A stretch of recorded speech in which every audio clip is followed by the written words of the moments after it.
लोक के समस्त भागों भद्राश्व, कंजुमाल, केतुमाल, भारत, कुरुजंगल का उत्तरी भाग, किमपुरुष इत्यादि को जीत दिया और उनके शासकों भेंट वसूल की। तात्पर्य भक्तिदान शिल प्रभुपाद के द्वारा। ये थोड़ा लंबा तात्पर्य, इसलिए मैं पूरा पढ़ लेता हूँ, फिर आपको समझाता हूँ। तात्पर्य भक्तिदान शिल प्रभुपाद के द्वारा। भद्राश्वम यह मेरु पर्वत के निकट का द्वीप है और यह गंधमादन पर्वत से खारे पानी के समुद्र तक फैला हुआ है। महाभारत भीष्म पर्व 7.14 और 18 में इस द्वीप का वर्णन है। संजय ने धृतराष्ट्र को इसका वर्णन सुनाया था। महाराज युधिष्ठिर ने भी इन द्वीप को जीता था और यह प्रांत उनके राज्य की सीमा के भीतर आ गया था। महाराज परीक्षित को पहले ही अपने पितामह द्वारा शासित सारे देशों का सम्राट घोषित किया गया था, लेकिन उन्हें उस समय अपनी श्रेष्ठता स्थापित करनी थी। जब वे ऐसे राज्यों से भेंटें लेने के लिए राजधानी के बाहर निकले थे। केतुमाल यह पृथ्वी लोक 7 समुद्रों द्वारा 7 द्वीपों में विभक्त है और जम्बूद्वीप नामक एक केंद्रीय द्वीप में 9 वर्षों में अर्थात 9 भागों में 8 विशाल पर्वतों द्वारा विभाजित किया जाता है। इनमें से भारतवर्ष भी एक है और केतुमाल को भी उपयुक्त वर्षों से एक बताया गया है। ऐसा कहा जाता है कि केतुमाल वर्ष की स्त्रियां अत्यंत सुंदर होती है। इस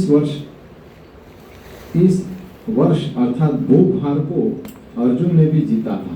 इस भूभाग का वर्णन महाभारत सभा पर्व 28.6 के उपलब्ध है। ऐसा कहा जाता है कि विश्व का यह भाग मेरु पर्वत के पश्चिम में स्थित है और इस प्रांत के निवासी 10,000 वर्षों तक जीवित रहते थे। भीष्म पर्व 6.31 इस भाग के मनुष्य सुनहरे रंग के होते हैं और स्त्रियां स्वर्ग की अप्सराओं के समान होती है। यहाँ के निवासी सभी प्रकार के रोगों तथा शोकों से मुक्त होते हैं। भारतवर्ष संसार का यह भाग भी जम्बूद्वीप के 9 वर्षों में से एक है। भारतवर्ष का वर्णन महाभारत भीष्म पर्व अध्याय 9 से 10 में दिया हुआ है। जम्बूद्वीप के मध्य में इलाव्रत वर्ष है और इलाव्रत वर्ष के दक्षिण में हरिवर्ष है। इन वर्षों का वर्णन महाभारत सभा पर्व 28.7 और 8 में इस प्रकार दिया है। नगरांश वानाश्चैव नदीश्च विमललोका पुरुष देव कल्याच नारी च प्रिय दर्शनः अदृष्टान पूर्वाने सुभागं सह ददर्श धनंजय सदनानि च शुभ्राणि नारीश्च अप्सरस निभा। यहाँ पर उल्लेख है कि इन दोनों वर्षों की स्त्रियां सुंदर होती हैं और उनमें से कुछ तो अप्सराएं के तुल्य होती है। उत्तर पूर्व वैदिक भूगोल के अनुसार जम्बूद्वीप का उत्तरी भाग उत्तर पूर्व वर्ष कहलाता है। यह 3 ओर से नमकीन पानी से समुद्र से घिरा है और हिरण्य वर्ष से शुंगवान पर्वत के द्वारा विभाजित होता है। किम पुरुष वर्ष बताया जाता है कि यह वर्ष महान हिमालय पर्वत के उत्तर में स्थित है, जो लंबाई और ऊंचाई में 80,000 मील है और चौड़ाई में 16,000 मील है। विश्व के इन भागों में भी अर्जुन ने जीता था। सभा पर्व 28.1 और 2। किम पुरुष लोग दक्ष की पुत्री की संतानें हैं। जब महाराज युधिष्ठिर ने अश्वमेध यज्ञ किया था तो इन देशों के निवासी भी उस उत्सव में भाग लेने आए थे और उन्होंने सम्राट का यशोगान किया था। विश्व के इस भाग को किम पुरुष वर्ष का भी कभी कभी हिमालय के प्रांत कहा जाता है। कहा जाता है कि सुखदेव गोस्वामी इस हिमालय प्रांत में पैदा हुए थे और वे हिमालय के देशों को पार करके भारतवर्ष आए थे। दूसरे शब्दों में महाराज परीक्षित ने सारा विश्व जीत लिया था। उन्होंने सभी महाद्वीपों की सभी दिशाओं के समस्त सागरों से सटे हुए भाग अर्थात पूर्व, पश्चिम, उत्तरी और दक्षिणी भागों को जीत लिया था। ओम अज्ञानतिमिरन्धस्य ज्ञानञ्जनशलाकया चक्षुर्मिलितं येन तस्मै श्रीगुरवे नमः। श्री चैतन्य मनोभीष्टं स्थापितं येन भूतले स्वयं रूप कदा मह्यं ददाति स्वपदान्तिकम्। श्री कृष्ण चैतन्य प्रभु नित्यानंद श्री अद्वैत गदाधर श्रीवासादि गौर भक्त। हरे कृष्णा कृष्णा कृष्णा हरे हरे, हरे राम राम राम हरे हरे। हरे कृष्णा। आज का जो श्लोक है उसका वर्णन मैं प्रयास करूंगा गुरु महाराज के आशीर्वाद से और आचार्यगण का से, क्योंकि ये बहुत बड़ा श्लोक है और इसमें काफ़ी सारी बातें हैं, काफ़ी सिद्धांत की बातें हैं और हमारी इस बुद्धि से परे। ये जो श्लोक है यहाँ पे इसकी समरी क्या है कि भाई युधिष्ठिर महाराज ने जो जीता था तो यहाँ पे परीक्षित महाराज का जो राज्य है मतलब कहाँ तक है, कहाँ तक फैला हुआ है, उसका वर्णन इस श्लोक में किया हुआ है। तो ये श्लोक पढ़ने से पहले तो हम तो पहले गुरु महाराज से परमिशन मांगेंगे कि भाई ये श्लोक हम समझ पाए, क्योंकि हम जो है हमारी बुद्धि है बहुत कम है और इसको समझना मतलब जब तक गुरु की कृपा नहीं होगी तब तक हम इस श्लोक को नहीं समझ सकते, क्योंकि बुद्धि से परे है। तो पहले हम ये समझेंगे कि ये जो श्लोक में इनका जो फैलावा है परीक्षित महाराज का, कि युधिष्ठिर महाराज ने जब उनको सम्राट घोषित किया तो हम क्या समझते हैं कि भाई ये पृथ्वी के सम्राट होंगे। हम पृथ्वी को कहाँ तक जानते हैं हमारे वैज्ञानिक कि भाई जो ऊपर से चित्र दिखता है और वो हमारी पृथ्वी है, ऐसा हम समझते हैं, ऐसा भौतिक जगत की गणतरी है। लेकिन यहाँ पे उस गिनती जो है ना वो नहीं है। क्यों नहीं है? क्योंकि ये भागवतम हमारे आचार्यगण जो हमें बताते हैं वह अगर आप देखेंगे समझेंगे तो हम जो है हमारा माइंड बंद हो जाएगा। क्यों? क्योंकि जो एक पर्वत पे खड़ी है पृथ्वी, उस पर्वत की जो ऊंचाई है कितने 84,000 योजन। एक योजन मतलब 8 किलोमीटर, 8 माइल्स, तो 84,000 है। तो इतना बड़ा उसका ऊंचाई है और उसको उसकी लंबाई पौड़ाई हम गिनती नहीं कर सकते, इतनी लंबी है। और हम ये जो अभी बैठे हैं ये भूभाग पे, तो ये भूभाग का जो कैलकुलेशंस है वो हमारे साइंटिस्टों ने किया है और वह बताते हैं कि भाई अप्रॉक्सीमेटली 24,000 किलोमीटर है। और उसमें जो जम्बू द्वीप है उसका जो डायमीटर है, और डायमीटर 1 लाख योजन का है। तो हम कहाँ 24,000 किलोमीटर और 1 लाख योजन, तो ये नहीं समझ सकते। तो इसके लिए हमें गुरु की कृपा, वैष्णव का आशीर्वाद होना चाहिए, तभी हम ये समझ सकते हैं। इसलिए गुरु महाराज हमें बार बार बताते हैं कि भाई भागवतम का घर घर प्रचार होना चाहिए। क्यों होना चाहिए भाई? इसलिए कि भाई हम समझ सकें। हम या भौतिक जगत के लोग क्या समझते हैं कि भाई जो मेरी बुद्धि में आएगा, जो मैंने पढ़ा है वही सच है। जो मेरी बुद्धि में आएगा और जो मैंने पढ़ा है वही सच है, लेकिन ऐसा नहीं है। कल ही प्रभु जी ने क्लास दिया था, उन्होंने बताया कि भाई कितने सारी बातें, कितने अवशेष उन्होंने बताई, कितनी अच्छी अच्छी बातें की। तब हमें पता चला कि भाई श्रीमद् भागवतम का प्राकट्य कब हुआ, कब लिखित स्वरूप में आया। तो ये इसी तरह से है, ये भी है कि इसको समझ के लिए हमको गुरु का आशीर्वाद चाहिए। और गुरु का आशीर्वाद हमें बोलने से नहीं होगा, सेवा के माध्यम से आएगा। जब हम हृदय से सेवा करेंगे तभी हम ये भगवत ज्ञान समझ सकेंगे। अगर हम सिर्फ बोलते रहेंगे तो भगवान भी बता देंगे हम प्रबंधनते तांतेस्तन प्रजाम। तो ये हमें विनम्रता, भगवान भी बताते हैं तत्व विधि प्रणिपाते न प्रणिप्रश्न ने सेवया उद्देश्यंति ज्ञान ज्ञान तत्वदर्शन। हम अगर गुरु के पास जाते हैं तो हमें उपहार लेके जाना चाहिए। हम भौतिक जगत के लोग क्या सोचते हैं, भाई फल फूल लेके जाएंगे और कुछ दक्षिणा देंगे। नहीं, प्रभुपाद जी ने अपने तात्पर्य में लिखा है कि अगर हम गुरु के पास जाते हैं तो पहली है अथो तो ब्रह्म जिज्ञासा। हमें ब्रह्म जिज्ञासा होनी चाहिए। उसके बाद हमारा जो भाव है वो क्या होना चाहिए? सेवा का भाव। और उसके बाद हमारे में विनम्रता होनी चाहिए। हम भगवत गीता के दूसरे श्लोक में देखते हैं कि भाई जब दुर्योधन अपने गुरु के पास गया तो किस तरह से गया, वो ऑर्डर देने के लिए गया। और अर्जुन जब गया अपने गुरु के पास तो किस तरह से गया, नतमस्तक हो गया। और युद्ध से पहले उसने सब अस्त्र शस्त्र छोड़ दिया, सीधा अपने पूर्वज के पास और गुरु के पास गया। कैसे गया, नतमस्तक में। तो उसको क्या आशीर्वाद मिला, विजयी भव। लेकिन दुर्योधन को किसी ने आशीर्वाद नहीं दिया विजयी भव। तो ये फर्क है।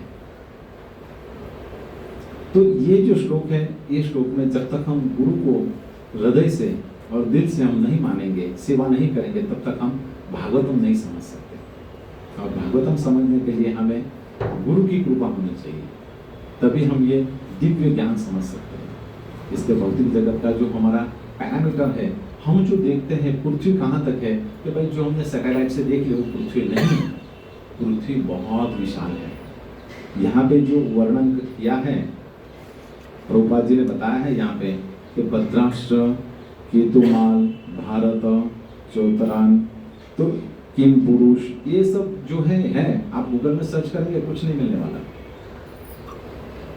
क्योंकि हमारा डायमीटर कहाँ तक है भाई, हमने जो लिखा है वही है। बाकी भौतिक जगत के लोग क्या सोचते हैं, माइथोलॉजी है। माइथोलॉजी मतलब मन गढ़ंत। हमारे माइंड में नहीं घुसेगा इसलिए हम क्या बोल रहे हैं उसको मन गढ़ंत। मन गढ़ंत नहीं है, ये एक साइंस है। और इस साइंस को समझने के लिए हमें गुरु को नतमस्तक होना पड़ेगा। जब भगवद गीता का पहला श्लोक आया तो उसमें धृतराष्ट्र और संजय का वर्णन है, वो संवाद है दोनों का। तो धृतराष्ट्र ने पूछा कि इस युद्ध में कौन कौन लोग आए हैं। तो संजय जब वर्णन करते हैं कि ये पृथ्वी जो है, पृथ्वी के लोग तो है ही, उसके परे लोग भी आए हैं। तो ये कौन से हैं, यही है धृतराष्ट्र। और ये पृथ्वी का ही पार्ट है, लेकिन हमने क्या सीमित कर दी है पृथ्वी, बस 24,000 किलोमीटर बता दी, हो गए नहीं, उससे भी पर। और ये सब उसको परीक्षित महाराज को किसने दिया है गिफ्ट में, उनके दादा ने दिया, अर्जुन महाराज और युधिष्ठिर, उनको सबने जीत दिया। उनको जीत के फिर उन्होंने अपना जो है स्थापित किया था। तो महाभारत में वर्णन आता है कि भी जब अश्वमेध यज्ञ करना था तब युधिष्ठिर महाराज ने अर्जुन को भेजा था। कई जगहों पे उन्होंने जीत हासिल की और कई जगहों उनको युद्ध नहीं करना पड़ा। तो उसमें से एक जो वर्णन आता है वो किम पुरुष। तो ये जो है, ये जो लोग हैं यहाँ पे जाते ही वहाँ पे आकाशवाणी के भाई आपको अंदर नहीं जाना है। क्यों, मनुष्य लोग जो है वो उस अंदर नहीं जा सकते। आपको क्या चाहिए, तो बोले फिर क्योंकि एक क्षत्रिय है तो बोले कि भाई क्यों नहीं अंदर जा सकते, मैं क्षत्रिय तो युद्ध करना जानता है और युद्ध उसका धर्म है, तो भाई मैं युद्ध करूंगा। नहीं बोले कि भाई आप अंदर नहीं जा सकते और आप युद्ध करोगे तो अभी हार जाओगे। तो फिर पूछा अर्जुन महाराज ने कि क्या है, तो उन्होंने बताया कि भाई यहाँ मनुष्य योनि में आप अंदर नहीं जा सकते हैं और आपको क्या चाहिए। तो फिर अर्जुन महाराज ने बताया कि भाई यहाँ पे जो है हम इस तरह से अश्वमेध यज्ञ करना चाहते हैं और हमारे राजा जो है युधिष्ठिर महाराज हैं और उसको स्थापित करना चाहते हैं। तो बोले ठीक है, हम आपको यही सर्टिफिकेट दे देते हैं, आपको अंदर जाने की जरूरत नहीं है। और उन्होंने वहीं पे अपनी सेवा वगैरह दे दी, महसूल जो दिया था, क्योंकि यज्ञ करना था, तो वो साधारण यज्ञ नहीं था, बहुत बड़ा यज्ञ था। तो उनको दे दी कि भाई आपको कितने हीरे जवाहरात क्या है, हम आपको सर्टिफिकेट भी दे देते हैं और ये भी दे देते हैं, आप लेके जाइए। तो अर्जुन महाराज ने वो भी जीत दिया। तो उसको प्रतिस्थापित करने के लिए भाई ये मेरे दादा का है, तो वाकई में है या नहीं। क्योंकि आज भौतिक जगत में क्या होता है कि अगर अपन कुछ जमीन का टुकड़ा लेते हैं और ध्यान नहीं देते, कोई और इस पर कब्जा कर लेता है और कब्जा कर लेता है, तो अगर हम कहीं और चले जाते हैं तो कोई और कब्जा करके बिल्डिंग बन जाती है। ऐसे बहुत सारे उदाहरण हैं, इसलिए हमको उसको बार बार देखना है। तो वही स्थापित करने के लिए जो है कौन, परीक्षित महाराज गए थे। तो परीक्षित महाराज जब को युद्ध नहीं करना पड़ा, कहीं जगह युद्ध नहीं करना, कुछ ऐसे, तो उन्होंने वहां पे उनको महसूल दिया, भेंटें दी और उन्होंने स्वीकार किया। यहाँ पे इसका वर्णन आता है। तो इसी तरह से जब ये संवाद चल रहा था तो बार बार बता रहे थे, कौन, संजय, किसको, धृतराष्ट्र को। क्या बता रहे थे कि भाई युधिष्ठिर महाराज की जो ख्याति है ना वो बहुत बड़ी है, बहुत लंबी है। तो बार बार यही बताना चाहते थे कि भाई आपका जो लड़का है दुर्योधन वो हारने वाला है। फिर भी उसको समझ में नहीं आए। जिस तरह से हमें प्रभु जी बार बार बताते हैं कि भाई हमें ये करना चाहिए, वो करना चाहिए, फिर भी हमारे माइंड में नहीं आती है। क्यों नहीं आती है? क्योंकि हमारी जो है ना सीमित बुद्धि है। तो आचार्यगण हमें क्या बताते हैं कि उस अनंत को समझने के लिए सीमित बुद्धि काम की नहीं है। उस अनंत को समझने के लिए सीमित बुद्धि काम की नहीं है। और उस अनंत को तभी समझ सकते हैं जब उसकी हम सेवा करेंगे, तो हम उस अनंत हमें आशीर्वाद देते हैं, उसके हम अनंत को समझ सकते हैं सीमित बुद्धि से, वरना हम नहीं समझ सकते। तो बार बार उनको महाभारत में अलग अलग पर्व में बताते हैं कि भाई आपका जो लड़का है वो हारने वाला है। और इसका जो प्रयोजन यहाँ पे बताया है कि भाई ये जो अलग अलग बताए हैं कि ये राज्य जो है वो अलग अलग है, लेकिन ये सब किसका भाग है? पृथ्वी का भाग है। ये सब पृथ्वी का ही भाग है। लेकिन हम क्या देखते हैं? बस एक गोलाकार देख लिया, जहाँ जमीन है वो पृथ्वी है, लेकिन उससे भी परे है। अगर हमने इतिहास पढ़ा होगा उसमें एक जो है वो निकले थे भारत ढूंढने के लिए, तो पहुंच गए अमेरिका। तो इस तरह से आज भी ऐसे बहुत रहस्यमय है अमेज़न जंगल। देखिए आप, वहां आदमी नहीं जा सकते, बहुत है ऐसा। लेकिन यहाँ पे जो बताया परीक्षित महाराज, वो क्या बताया है कि भाई परीक्षित महाराज इस पूरी पृथ्वी के राजा थे। मतलब अलग अलग जो राजा थे वो भी उनसे सहमत थे कि भाई हमारे जो है आप ही राजा।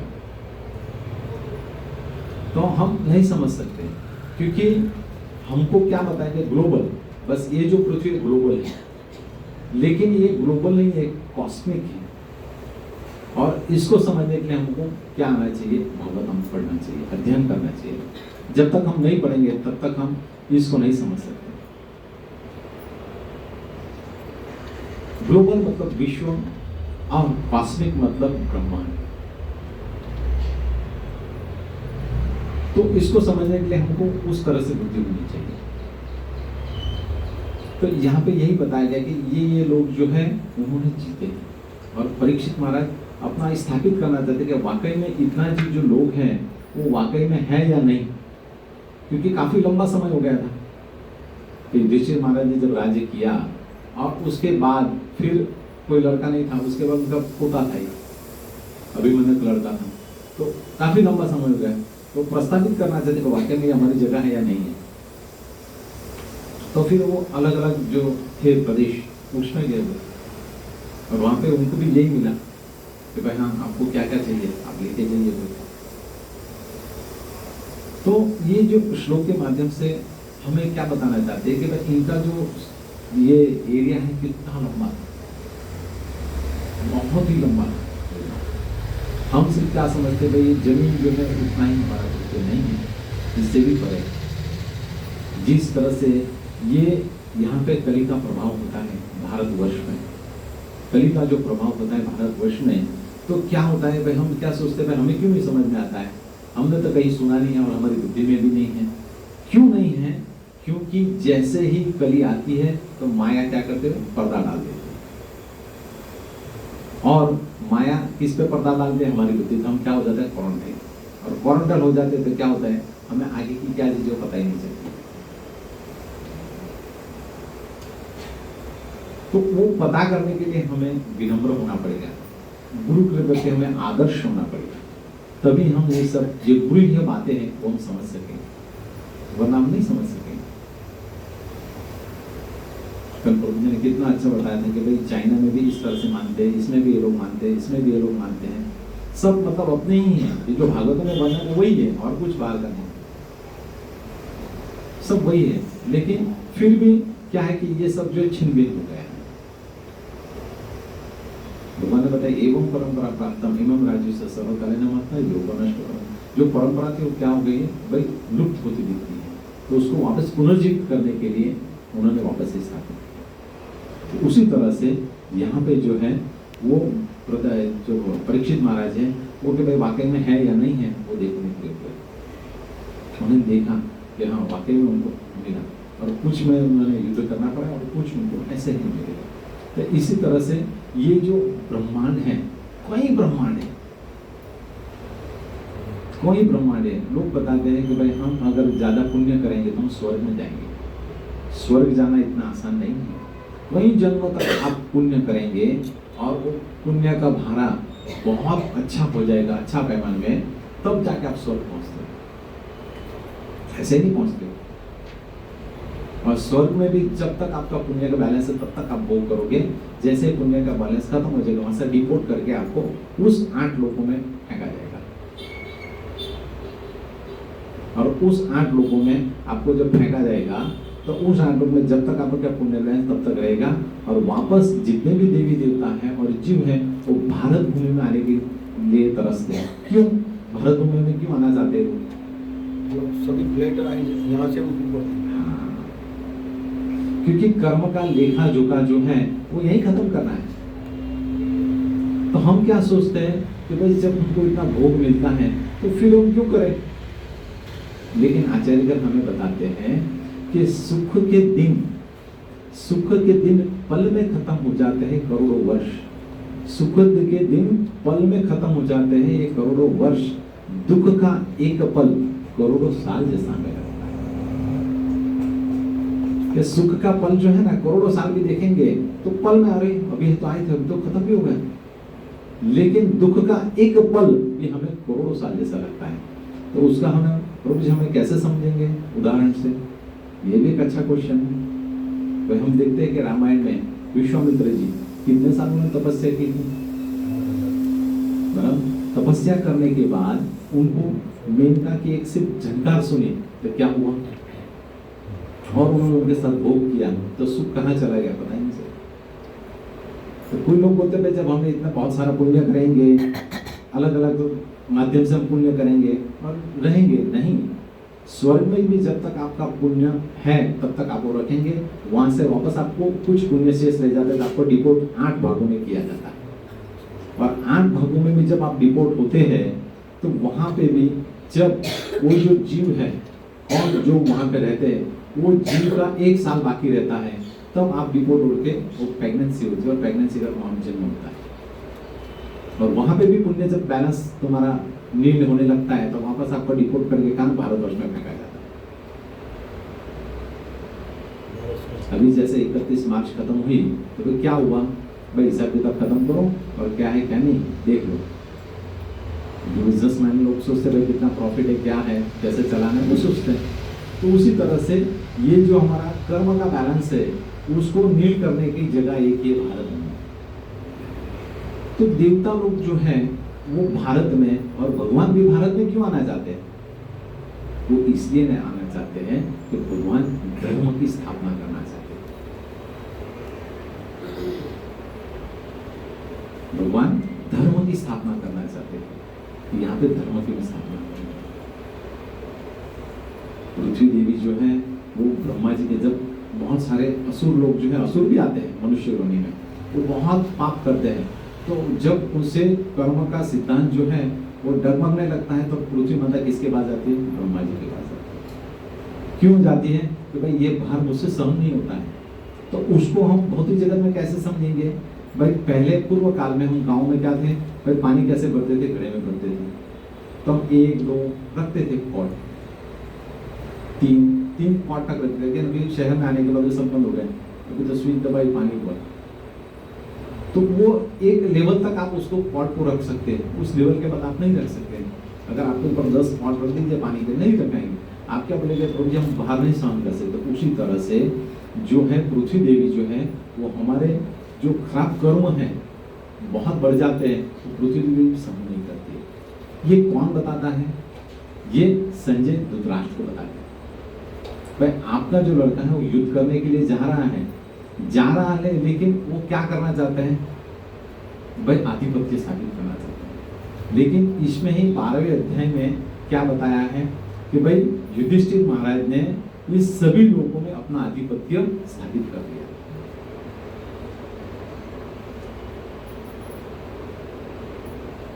इस सभी पे आधिपत्य किसने स्थापित कर दिया था? युधिष्ठिर महाराज। तो भाई आपका जो लड़का जो करने जाता है और सामने कौन है? भगवान।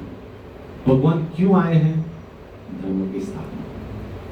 तो अलग अलग वृत्तांत में संजय बता रहे धृतराष्ट्र को कि भाई भगवान धर्म की स्थापना करना है, आपके हाथ में थी क्या सत्ता थी, तो आपको दिया गया था कि आप धर्म की स्थापना करो, लेकिन आपने उसका क्या किया? मिस यूज किया, गलत उपयोग किया। उसी तरह से हमें भी मनुष्य जीवन मिला है और मनुष्य जीवन का हम तक का लाभ नहीं लेते हैं तो क्या होगा? हम भी कहाँ जाएंगे? अलग अलग लोगों में। तो यहाँ पे देवी देवता क्यों पसंद करते हैं भाई यहाँ आने के लिए? तो इसलिए पसंद करते हैं कि यहाँ की जो आयु है ना वो क्षणिक है, मतलब बहुत कम है। बहुत कम में क्या करना है भाई? आपको भगवान का नाम लेना है, हरि नाम लेना है, और जब के कीर्तन करते हुए प्रसाद ग्रहण करके आपको तुरंत चले जाना है। कहाँ से जाना है?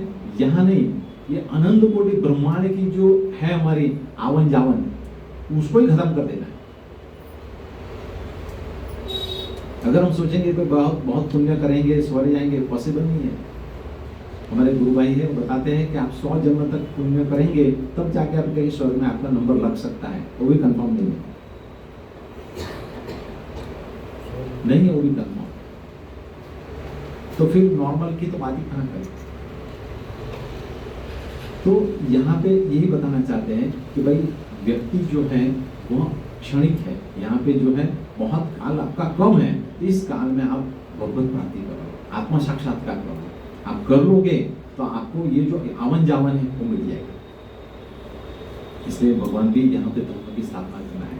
संजय बार बार बता रहे हैं कि भाई भगवान जो आए हैं वो इसीलिए आए हैं धर्म की स्थापना करना। संजय और भी एक वृत्तांत बताते हैं कि भाई भगवान जो है अकेले नहीं आते, उनके पार्षद को लेकर आते। और उनके पार्षद कौन है? अंतरंग पार्षद 5 पांडव और साथ में केशव। यह अभी क्या होगा? दुर्योधन का मृत्यु निश्चित है। आपको समय दिया गया था धर्म की स्थापना करने का, लेकिन आपने यूज नहीं किया, इसलिए भी आप मुक्त हो। अलग अलग जगह पे संजय उनको बताते हैं, अलग अलग परिणाम करते हैं, उसका वर्णन आता है, बहुत ही अच्छा वर्णन है उसका। ताप भुगतो। और इसी तरह से हमें भी ये जो मनुष्य योनि मिली है वो भारत में भी क्यों मिली है? हम ये जो है ना अनंत कोटि के जो ब्रह्मांड है वो घूम के आए हैं।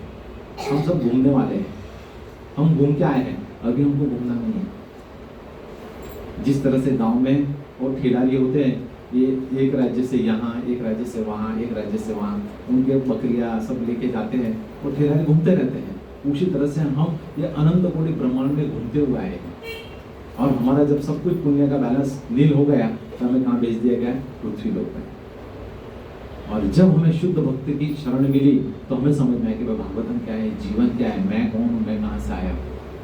तो हमें ऐसे गुरु की शरण मिली तो हमें अभी उसको वेस्ट नहीं करना है, उसको व्यय नहीं करना है। हमको उसको क्या करना है कि उसको हम प्रतिफल करके उसका हमें क्या है अच्छे से अच्छे उपयोग करके हमें करना है। जिस तरह से एक गृहिणी को कोई देता है भाई गेहूँ आपको ये करना है, गेहूँ सोए हुए है, उसमें कुछ भी नहीं है, फिर भी क्या करती है गृहिणी? का बोलते नहीं, वापस आपको एक बार देखना है तो कुछ कचरा तो नहीं रहेगा। क्यों? भगवान को भूख लगाना। इसका वर्णन चेता चेतामृत में भी आता है कि भाई एक बार नहीं, 4 बार, 5 बार, 6 बार देखो, उसमें हमें भगवान को अच्छे से अच्छी चीज ऑफर करनी है। अगर उसके लिए हमें और दूर जाना पड़े चले जाओ। क्यों? अगर हम नहीं जाएंगे तो हम दूर चले जाएंगे, और हम दूर चले जाएंगे तो वापस हमें इतने सारे लोगों में घूमना पड़ेगा। कोई ब्रह्मांड है। प्रभुपाद जी अपने तात्पर्य में बताए, इस पे भी प्रभुपाद जी का लेक्चर है इंग्लिश में। तो प्रभुपाद जी क्या बताते हैं कि वेद जो है उसके एक सूत्र रूप है। वेद जो है एक सूत्र रूप है और उसका जो भाष्य है श्रीमद् भागवतम। तो हर एक व्यक्ति ने श्रीमद् भागवतम लेना चाहिए और अध्ययन करना चाहिए और आत्मा साक्षात्कार के लिए तैयार होना चाहिए। हम सिर्फ मुंह से तैयार हैं आत्मा साक्षात्कार के लिए, लेकिन जब करने की बारी आती है तो प्रभु जी थोड़ा जवाबदारी है। लेकिन जो भी लोग में आप जाएंगे वहां पे पुण्य का बैलेंस आपका जैसे नील होने लगेगा आपको डिपोर्ट किया जाएगा। जिस तरह से हम भौतिक जगत का उदाहरण लेते हैं, अमेरिका में कोई जाता है या कनाडा में जाता है, कोई भी बाहरी देश में जाता है आप जब तक रहते हो तब तक रहते हो। जैसे आपने कुछ क्राइम किया या कहीं पुलिस के हाथ में आप आ गए तो आपका देखा जाएगा, वीज़ा मांगा जाएगा, पूछा जाएगा और आपको देखेंगे भाई आप तो ये भाग के आए हो, भगोड़े हो। What are they called? भगोड़े। भाई आप तो भगोड़े हो, तो आपको क्या किया जाएगा? डिपोर्ट और सिक्का मार दिया जाएगा, वही डिपोर्टेड। आप भविष्य में कभी भी नहीं आ सकते देश में। उसी तरह से हम अलग अलग सब कुछ जितने भी हैं हमारे, वो सब घूम के आए हैं यहाँ पे हमारे लेखन युगल खनन करने के लिए।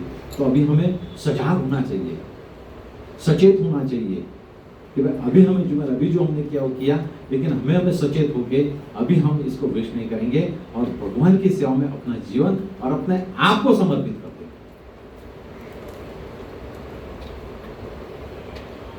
हम समर्पित होना चाहते हैं, लेकिन वर्ड से। हम समर्पित होना चाहते हैं कैसे? बुद्धि से। लेकिन हम समर्पित नहीं होना चाहते अपने आप से। हमें समर्पित होना है भगवान के प्रति, गुरु के प्रति। किस तरह से हम समर्पित होते हैं वो हमें आचार्यगण बताते हैं। चैतन्य महाप्रभु ने जो ये प्रोग्राम चालू किया है उसमें सबसे बड़े क्या बोला है? साधु संग। साधु संग से ही आप आगे बढ़ सकते हो, भक्ति में प्रगति कर सकते हो। कोई भी व्यक्ति अकेले में नहीं कर सकता है। और उस लाइफ के व्यक्ति ने अगर जिन्होंने किए तो बहुत उन्मत्त है। हम उस उन्मत्त में नहीं आते, हम मत में आते हैं।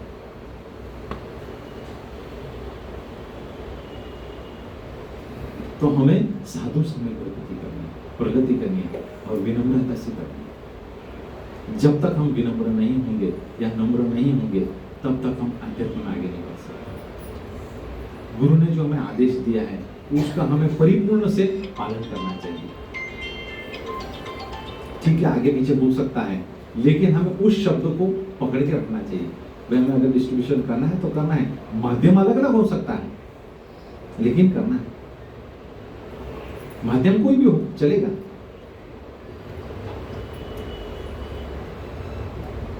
चाहे हाउस प्रोग्राम हो या किसी को समझाना हो, किसी को मिलना हो, जहां पे भी जाए हमें कृष्ण प्रचार करना है। क्यों? ये आयुष्य हमें बहुत छोटा मिला है। हमें क्वारंटाइन नहीं होना है, क्वारंटाइन से बाहर निकलना है। हम अभी 2-3 साल पहले देखा क्वारंटाइन में क्या हालत हुई थी। कल ही हमारे वकील हैं, बहुत नामचीन वकील हैं, उनको हम मिलने गए थे ऐसे ही। तो मैंने बोला क्या हुआ? बोले प्रभु जी हमारी हालत गंभीर हो गई। मैंने क्या हुआ क्या? तो बोले हमारे जो है ना गोले खराब हो गए। तो मैंने उसका कारण क्या हुआ? तो बोले उन्होंने जो इंजेक्शन दिया था ना उसकी वजह से वो खराब हो गए। तो हमारे शिक्षा गुरु ने हमें पहले ही सलाह दी थी कि भाई आपको कोई भी जात का ऐसा इंजेक्शन नहीं लेना है। जो भी करेगा भगवान करेगा और हमें मंजूर है। वो बोले खराब हो गए, अभी वो माहौर हॉस्पिटल में है, 4.5 लाख रुपए उसका खर्चा। हाँ, बोला खराब, उनको चलना ही नहीं आता है। सब लोग उनको अभी तक वो लोगों पे हंसते थे, अभी लोग उनको हंसते हैं। क्या हुआ? वो अभी लोगों को जेल भेजते थे, अभी वो खुद क्वारंटाइन हो गए। वो जाते ऐसा डंडा लेके जाते, लोग हंसते उन पे, भाई क्या हुआ? तो उसी तरह से हमें मनुष्य जीवन में स्वतंत्रता जो मिली है उस स्वतंत्रता को हमको परतंत्रता नहीं करनी है। हमें उस स्वतंत्रता को अच्छे से उपयोग करें, भगवान की सेवा करें, गुरु महाराज की सेवा करें, जिसके माध्यम से इस हम क्वारंटाइन जो हमारे पे लगा है उस क्वारंटाइन को हटा देना है।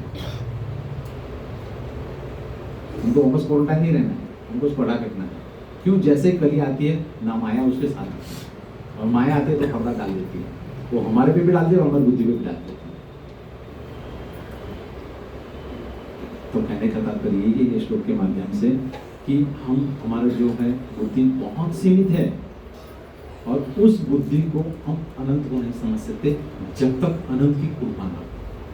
तो कृपा पात्र बनने के लिए हमें विनम्र बनना चाहिए, और विनम्र बनने के लिए हमें हमारे जो शिक्षा गुरु बताते, हमारे जो गुरु महाराज बताते, उसके सड़क पे मतलब उस रास्ते पे हमें तैयार होना चाहिए चलने के लिए। हमें अकेले थोड़ी चलना है, आगे शिक्षा गुरु चले चलो उनके पीछे। हमारी बुद्धि लगानी थोड़ी है। प्रभुपाद जी ने भागवतम दिया, बस पढ़ना है। कुछ भी क्वेश्चंस हो, कुछ भी आइडिया हो, हमें शिक्षा गुरु को पूछ लेना है। तो ये जो हमें जन्म मिला है बहुत क्षणिक है। इतना हमारा जो है समय वेस्ट हो रहा है, तो उसको हमें बेस्ट करना है। तो हम कैसे कर सकते हैं? भगवान का नाम लेकर, भगवान की शरण में जाके। बाकी पाप पुण्य के बैलेंस में हमें नहीं आना है, उस चक्कर में हमें नहीं फंसना है। अभी तक हम चक्कर में फंसते रहे, अभी चक्कर से हमें बाहर निकलना है और उसका मार्ग है हरे कृष्णा कृष्णा कृष्णा हरे हरे, हरे राम राम राम हरे हरे। तो इन सब का वर्णन आता है भागवत में। अभी बोलिए प्रभु जी आप जो बता रहे हो उसका वर्णन क्या है, तो उसका सब भागवत में वर्णन है। आप 12 पढ़ो, जम्बूद्वीप है, तो अब हम कोई भी अनुष्ठान करते हैं तो उसमें वर्णन आता है, जम्बूद्वीप भारत खंडे वर्णन आता है। हम सिर्फ बोलते हैं, समझते नहीं।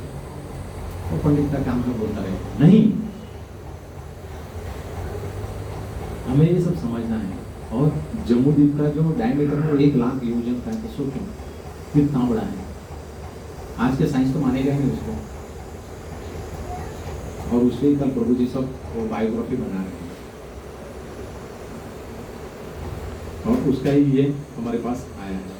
तो हमें हर एक में ये लेना चाहिए, जो है समझना चाहिए भाई क्या है। यहाँ पे देखो लिखा है माइथोलॉजी नहीं है ये साक्षात्कार का मार्ग है। और ये सबको नहीं मिलता है, उसी को मिलता है जिसके पुण्य प्रतिफल भगवान के सामने मैच्योर होते हैं, उसको ये फल मिलता है। बाकी सबको नहीं मिलता है। देखो दुनिया गोपाल नगर में कितने लोग हैं, सब आते हैं नहीं आते हैं। आप बोलेंगे तो बोलेंगे नहीं हमारे पास टाइम नहीं, तो तुम्हारे पास टाइम नहीं है, टाइम तुमको देख रहा है भाई इसको कब उठा लो। तो हमें ये समझना है। तो इसी तरह से हम अभी परसों ही गए थे डिस्ट्रीब्यूशन के लिए, फोन आया था तो उन्होंने बताया प्रभु जी मेरे पास बिल्कुल टाइम नहीं है, टोटल नेगेटिव आदमी, आप जो बोले तो सब उल्टा ही जवाब देगा वो। तो बोले प्रभु जी टाइम ही नहीं है, बस खाओ पियो, मैं कभी कभी बियर पीता हूँ। बोले प्रभु जी मुझे बियर पीना चाहिए, मुझे क्वेश्चन करना। मैंने तो एक ही ध्यान में रखना है, इनको भागवतम देना है, वो कुछ भी नहीं समझना है। हमें अर्जुन जैसा बनना है, बस क्या दिख रहा है, बस हमें पक्षी नहीं दिख रहा है, वो आंख भी नहीं दिख रहा, आंखी की दिख रही है, वो हमारे ध्येय होना चाहिए। उसी तरह से यहाँ पे हमारा ध्येय क्या होना चाहिए? अगर ये हमारा ध्येय होगा 100% इसी जन्म में आप भगवतम प्राप्त करोगे, और ये जन्म मृत्यु जरा व्याधि उससे आप बाहर निकलो। हमें यही सोचना है, बस मुझे उसको भागवतम देना है, खत्म बात, और कुछ नहीं। जिस तरह से क्रिकेट मैच में आते हैं, महेंद्र धोनी मैं तो अभी देखता नहीं हूँ, वो हेलीकॉप्टर शॉट मारता है, हेलीकॉप्टर शॉट मारते क्या सीधा 6, बस वैसे ही हमको सोचना है कि आदमी दिखा था हेलीकॉप्टर शॉट ही मारना है, चाहे हम आउट हो जाए वापस जन्म लेंगे, वापस भगवतम देंगे। हरे कृष्ण। हरे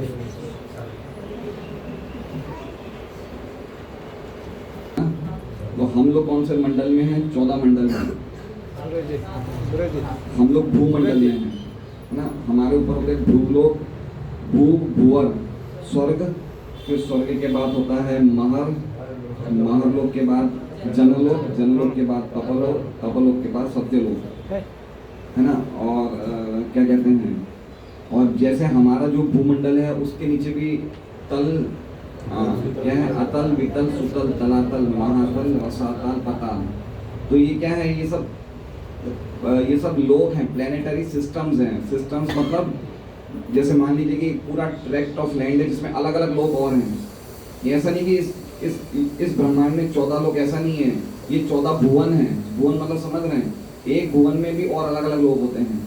तो ये जो भूमंडल है ना, भूमंडल में जम्बूद्वीप है, भूमंडल में जम्बूद्वीप है। और जम्बूद्वीप कैसा है, भूमंडल कैसा बताया 5वें स्कंद में कि एक कमल का फूल की तरह है, और उसकी अलग अलग पंखुड़ियाँ, अलग अलग द्वीप हैं, जिसमें जम्बूद्वीप एक है जो बिल्कुल बीच में है। तो ऐसे 7 द्वीप हैं भूमंडल में। कितने द्वीप हैं? 7 द्वीप हैं, जिसमें से जो विशेष द्वीप है वो है जम्बूद्वीप बीच में। और उस ये 7 द्वीप कैसे बने थे ये भी लिखा हुआ है 5वें स्कंद में। प्रियव्रत महाराज के रथ से 7 द्वीप, मतलब इतना जबरदस्त रथ था कि रथ के पहियों से 7 द्वीप अलग अलग बने थे। तो ये 7 द्वीप में से एक जम्बूद्वीप है। जम्बूद्वीप में 9 वर्ष हैं, ठीक है। तो इसमें वर्ष लिखा है। वर्ष का अर्थ क्या है? वर्ष मतलब क्या बोलते हैं, एक तरह से इंग्लिश में बोल सकते हैं वैली, खाड़ी बोल सकते हैं। वर्ष को कैसे बोलते हैं, जैसे एक वर्ष दूसरे वर्ष के बीच में एक बहुत बड़ा पहाड़ होता है ना। तो दो पहाड़ों के बीच में जो जगह उसे उसे क्या बोलते हैं, वर्ष बोलते हैं। तो ऐसे हम देखेंगे जम्बू द्वीप में 9 वर्ष हैं और हर एक वर्ष का जो क्षेत्र है वो है 8000 योजन। हर एक वर्ष का क्या क्षेत्र है, 8000 है, 9000 योजन है। ऐसे अलग अलग योजन, मतलब एक योजन में 8 मील, तो 9000 इंटू 8 कितने, 72,000 मील। फिर उस वर्ष के बाद एक बड़ा सा पहाड़ आएगा, वो पहाड़ की ऊंचाई है 10,000 किलोमीटर। फिर एक और वर्ष आएगा, उसके बाद एक और पहाड़ आएगा। तो इस प्रकार के ये सब जम्बू द्वीप में है। ऐसे 7 द्वीप हैं और जम्बू द्वीप छोटा द्वीप है, इससे बड़े भी और द्वीप हैं। तो जम्बू द्वीप के बाद जम्बू द्वीप के बाद पानी का कौन सा समुद्र आता है, घी का समुद्र आता है। जम्बू द्वीप का जो डायमीटर है उससे डबल घी के समुद्र का है। तो इस प्रकार हमें हमारी जो मॉडर्न ज्योग्राफी है उसमें ये सब चीज़ें नहीं मिलेगी। लेकिन ये सब चीज़ें कहाँ वर्णन है, इसमें प्रभुपाद तात्पर्य से वैदिक ज्योग्राफी, 2 ज्योग्राफी है, एक वैदिक ज्योग्राफी है, भूगोल ज्योग्राफी मतलब भूगोल, और एक मॉडर्न ज्योग्राफी। तो वैदिक ज्योग्राफी में हम सब कुछ देख सकते हैं किसके द्वारा, शास्त्र से सुन के। ये चीज़ें हमें दिखेंगी नहीं। जैसे अभी इसमें तात्पर्य में देखिए आप हिमालय की पर्वत की ऊंचाई क्या लिखी है, शायद 80,000 माइल्स है, क्या लिखी है 80,000 मील। और हमारे जो मॉडर्न जो साइंटिस्ट जो क्या कहते हैं हिमालय पर्वत की ऊंचाई कितनी है, पता है क्या बताते हैं वो, 30,000 10 किलोमीटर, 1 किलोमीटर में कितने, 30,000 फुट। कितनी बता रहे हैं, 30,000 फुट। मतलब एक तरह से आप समझिए कि 10 किलोमीटर की ऊंचाई है। और इसमें क्या बताइए किलोमीटर कितनी ऊंचाई है, 80,000 किलोमीटर। तो 80,000 मील है, सॉरी मील है। एक मील में कितने, 1.5 किलोमीटर होते हैं शायद। तो करीबन 1,20,000 किलोमीटर है। तो हमें इतना तो हिमालय दिखता नहीं है, हमें हिमालय कितना दिखता है, 10 किलोमीटर। तो पॉइंट ये बोलना चाहते हैं कि हमारी इंद्रियां अपूर्ण हैं, हम वो चीज़ें नहीं देख सकते अपनी आंखों से। और जो मॉडर्न साइंस है वो किस पे विश्वास करती है, जो हमें दिख रहा है वही सही है। तो हम लोग नहीं समझ सकते हैं कि ये महाराज परीक्षित कौन कौन सी जगह गए थे, आप समझ सकते हैं कहाँ कहाँ गए थे ये। तो हम तो आजकल ये चीज़ों को देख ही नहीं सकते हैं। इसलिए समझना पड़ेगा कि भागवत में जो लिखा हुआ है, प्रभुपाद क्या बोलना चाहते हैं, जो भागवत में जो ज्योग्राफी दी है, शास्त्रों में जो ज्योग्राफी दी है वो हमें स्वीकार करनी चाहिए, मॉडर्न ज्योग्राफी स्वीकार नहीं करनी चाहिए। जैसे गीता जी में लिखा है नक्षत्राणाम अहम शशि, मैं तारों में मैं चांद हूँ, चंद्रमा हूँ। और मॉडर्न साइंस क्या बोलती है कि सूर्य तारे हैं। समझे आप बात को, ऐसा बोलते हैं, आप लोग पढ़े होंगे स्कूल में कि sun is one of the stars, सूर्य एक तारे हैं। और एक यूनिवर्स में बहुत सारे तारे हैं, मतलब एक यूनिवर्स में बहुत सारे सूर्य हैं। और गीता जी में क्या लिखा है कि नक्षत्राण में तारे सूर्य नहीं है, तारे क्या है, चांद है। और चांद में सबसे विशेष जो तारा है वो चांद है। नक्षत्राणाम अहम शशि।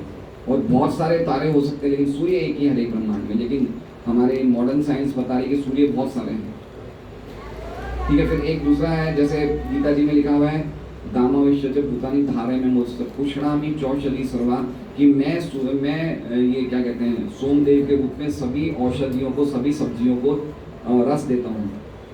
तो प्रभुपाद कहते हैं कि जो सब्जियों को स्वाद मिल रहा है, जो सब्जियों को औषधि को स्वाद मिल रहा है, चंद्रदेव की चमक किरणों के कारण। और हमारे साइंटिस्ट क्या बोलते हैं कि हम चांद पे जाके आए और हमें तो वहाँ पे धूल मिली, पत्थर मिला, तो मिला ही नहीं।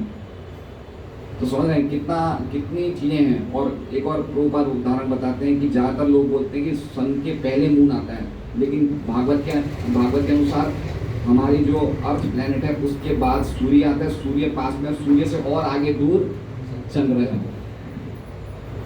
तो ये सब गड़बड़ियाँ हैं। और साइंस क्या बताते हैं कि सूर्य अर्थ को रोटेट कर रहा है ना, सूर्य के चारों ओर, सूर्य के चारों प्लैनेट्स घूमते हैं, लेकिन सूर्य भी घूमते हैं। हमारी वैदिक साइंस क्या बता रही है कि हर एक ग्रह घूम रहे हैं, खाली एक ही नहीं घूम रहा है, सभी घूम रहे हैं। सूर्य भी घूम रहे हैं, अर्थ भी घूम रहा है, अलग अलग जितने भी ग्रह हैं सभी अपने अपने ऑर्बिट में, अपने अपने रथ, अपने अपने चक्र पे सभी घूम रहे हैं। और सूर्य स्थिर है ऐसे बोलते हैं, लेकिन सूर्य स्थिर है, सूर्य भी घूम रहा है। सूर्य की स्पीड भी बताइए 16,000 माइल्स पर सेकंड, ये सन की स्पीड है। तो हम देख सकते हैं कि कि जो मॉडर्न साइंस है वो ये चाहता है कि हम जो देख रहे हैं वो ही सही है, लेकिन वो जिन चीज़ों से देख रहे हैं, टेलीस्कोप से देख रहे हैं, किन चीज़ों से देख रहे हैं, वो भी मनुष्य ने ही बनाए हैं। और मनुष्य में 4 दोष हैं, है ना? कौन से 4 दोष हैं? अपूर्ण इंद्रियां, धोखा देने की प्रवृत्ति, वो भ्रम में है और वो गलती करता है। तो जब वो खुद ही गलती करे तो जो चीज़ें बनाएगा वो भी गलत होगी। और उन चीज़ों से हम कैसे इन चीज़ों को जान सकते हैं? तो हम भौतिक एक ब्रह्मांड को भी ढंग से हम नहीं समझ सकते हैं अपनी खुद की बनाई हुई चीज़ों से। इसलिए अच्छा है कि हम शास्त्र को स्वीकार करें, जो हमारे भागवत में लिखा है, जो हमारे वेदों में लिखा है, गीतों में लिखा है, उन चीज़ों को स्वीकार करना ज़्यादा परफेक्ट साइंस है। जैसे मान लीजिए लिखा है 84 लाख योनियाँ, अब हम गिनने तो जाएंगे नहीं, लेकिन हमें स्वीकार करना पड़ेगा 84 लाख योनियाँ। क्यों? क्योंकि शास्त्र में लिखा है, बस परफेक्ट है। अगर हम गिनने जाएंगे तो 84 लाख ही निकलेगी, लेकिन हमारे पास इतना सामर्थ्य नहीं है। इसलिए अगर साइंस बोलेगी तो कैसे बोलेगी? मे बी, हो सकता है। तो हो सकता है कि आप परफेक्ट चीज़ बताइए ना। तो शास्त्र क्या है? बिल्कुल परफेक्ट चीज़ बताते हैं। इसलिए जो भी इसमें डिस्क्रिप्शंस लिखा है, इसमें अच्छा जैसे एक 5वें स्कंद में सुमेरु पर्वत है। सुमेरु पर्वत पूरे सोने का है, 84,000 माइल की ऊंचाई है, जिसमें 16,000 माइल तो पृथ्वी के नीचे है। अब हमें ऐसी चीज़ें कहाँ दिखेगी?